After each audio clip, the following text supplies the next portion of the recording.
بسم اللہ الرحمن الرحیم اعوذ باللہ من السمیع العلیم من الشیطان الرجیم۔ حضرت امیر معاویہ رضی اللہ تعالی عنہ کے فضائل قرآن و حدیث کی روشنی میں اور انکار کرنے والوں کے لیے قرآن و ایمانی تنبیہ۔ نبی کریم اپنی خواہش سے نہیں بولتے۔ الحمدللہ نحمدہ ونستعینہ ونستغفرہ ونعوذ باللہ من شرور انفسنا ومن سیئات اعمالنا من يهده الله فلا مضل له ومن يضلل فلا هادي له واشهد ان لا اله الا الله وحده لا شريك له واشهد ان محمدا عبده ورسوله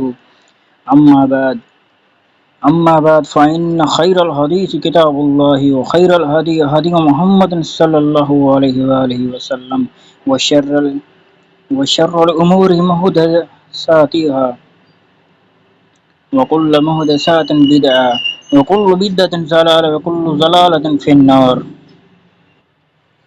میرے عزیز بھائیوں اور بہنوں، آئیے آج ہم ایک جلیل القدر صحابی رسول اللہ کا صلی اللہ علیہ وسلم کا ذکر کرتے ہیں جن کا نام سن کر ایمان تازہ ہو جاتا ہے۔ وہ ہیں حضرت امیر معاویہ بن ابی سفیان رضی اللہ تعالی عنہ۔ حدیث حضرت امیر معاویہ رضی اللہ تعالی عنہ فرماتے ہیں: سمعت النبی یقول من یرید اللہ به خیرا یفقہہ فی الدین۔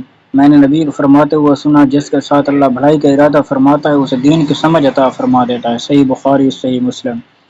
یہ وہ حدیث ہے جو حضرت امیر معاویہ رضی اللہ تعالیٰ عنہ نے خود نبی سے سنی اور آج پوری امت اسے علم دین کے فضیلت کے طور پر پڑھتی ہے۔ بحر جہاد کی بشارت۔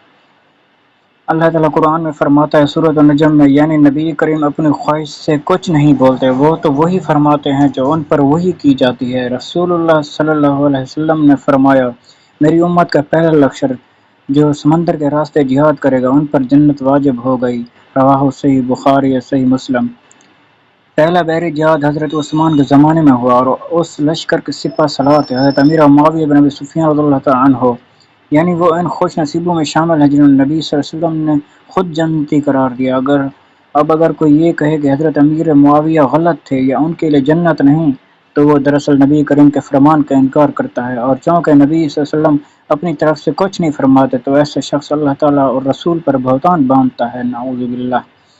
اہل ایمان کا طریقہ ہے کہ وہ تمام صحابہ کرام سے محبت کرتے ہیں، ان کے لیے دعا کرتے ہیں، جیسے کہ قرآن میں فرمایا گیا ہے سورۃ حشر: اے اللہ ہمیں تمام صحابہ کرام کی سچی محبت عطا فرما، ہمارے دلوں میں ہر قسم کا بغض، حسد اور نفرت نکال دے اور ہمیں ان کے ساتھ جنت فردوس میں جمع فرما۔